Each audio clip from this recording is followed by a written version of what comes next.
Noodles রান্না করতে গিয়ে যে এটা কী করে ফেললাম আমি নিজেও বুঝলাম না। নুডলস আমি এর আগে বহুবার রান্না করেছি। এবার ভাবলাম আমার রেসিপিটা আপনাদেরকে দেখাবো এবং শেয়ার করাবো। কিন্তু এর মাঝে আমার কি যে হয়ে গেল, আমি নুডলস বানাতে গিয়ে যে কী বানিয়ে ফেললাম আমি নিজেও বুঝলাম না। চলুন আপনাদেরকে দেখাই আমি নুডলস বানাতে গিয়ে কী বানিয়ে ফেলেছি। আমি সুন্দর মতো সব কিছু গুছিয়ে নিয়ে নুডলস রান্না করতে বসেছিলাম।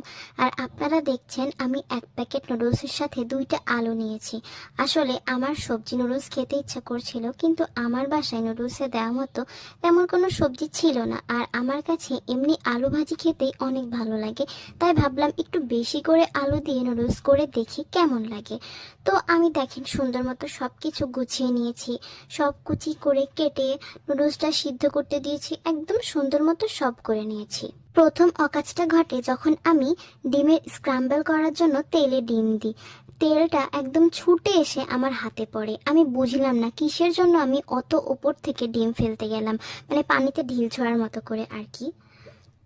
তো যাই হোক, এটা আমি কোনোভাবে ম্যানেজ করে নিই, সুন্দর মতো ডিমটা স্ক্রাম্বল করে নিলাম। এরপরে আমি কড়াইতে তেল দিয়ে তেলটা গরম হলে পেঁয়াজ, তারপর হচ্ছে কাঁচা মরিচ এবং আলুগুলো দিয়ে সামান্য একটু লবণ আর হলুদ দিয়ে নাড়তে থাকলাম, মানে ভাজা ভাজা করছিলাম আর কি। তো আলুটা সিদ্ধ হতে লেট হবে বলে আমার কি যে মনে হলো আমি জানি না, নুডলস সেদ্ধ করা পানি থেকে আমি পানি দিয়ে দিলাম। এই পর্যন্ত ঠিক ছিল, তারপরে আমার মাথাটা আবার নষ্ট হয়ে গেল।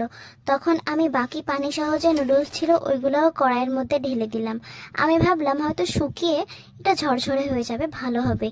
কিন্তু তারপরে কি যে হলো আপনারা দেখতেই পাচ্ছেন, এটা আর নুডলস নেই, পুরো জাউ ভাতের মতো হয়ে গেছে। কিন্তু করে যেহেতু ফেলছি, দেখি কি হয় শেষ পর্যন্ত।